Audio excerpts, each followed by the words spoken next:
Kamu sedang dalam keadaan genting dalam hidupmu. Ada beberapa pilihan yang harus ditentukan untuk langkah selanjutnya. Kamu bingung dan pusing 7 keliling melihat beberapa pilihan tersebut. Karena kamu sadar setiap pilihan punya resikonya masing-masing yang harus kamu terima ke depannya. Dalam pencarian tersebut, kamu mulai risau dengan apa yang harus kamu pilih.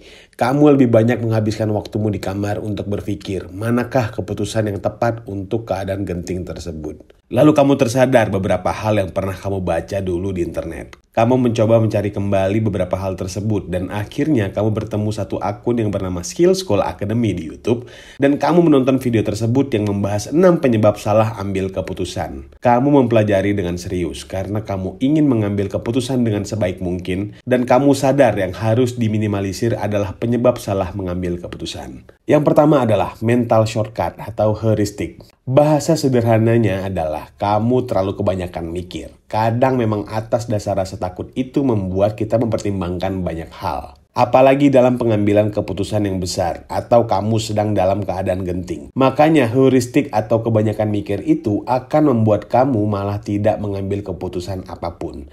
Jika memang tidak mengambil keputusan adalah sebuah pilihan yang tepat, mungkin ini bisa jadi manjur. Tapi jika tidak, pasti ada konsekuensi yang harus kamu tanggung. Dan biasanya itu tidak mengenakan.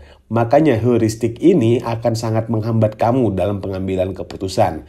Mikir sih boleh, tapi jangan kebanyakan ya. Nah, setelah poin heuristik itu, ada poin lain yang membahas tentang perbandingan yang buruk. Karena setiap keputusan itu ada pilihan, dan dalam pilihan tersebut pasti ada faktor A dan B yang harus dipertimbangkan. Tapi kadang perbandingan tersebut tidak setara, dan ini tentu menjadi bias dalam melakukan perbandingan. Ketidaksetaraan tersebut terkadang kamu jadi salah dalam mengambil keputusan karena pilihan A dan B itu dalam level yang berbeda. Oleh karena itu, kalian harus lebih teliti lagi ya dalam mengambil keputusan ketika perbandingannya memiliki level yang tidak setara. Nah, lanjut ke poin selanjutnya, dan poin ini kadang menjadi faktor paling besar seseorang mengambil keputusan yang salah. Apakah poinnya? Sebelum di-spill poinnya, subscribe dulu ya Sobat Skill School biar kalian gak ketinggalan informasi tentang pengembangan diri dan seputar kerja. Nah, balik lagi ke pembahasan. Poin ketiga adalah bias optimisme.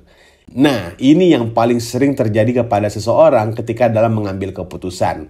Cenderung kacamata kuda dan terlalu cepat percaya. Dalam hal lain mungkin cepat percaya boleh dilakukan, tapi tidak dalam mode pengambilan keputusan.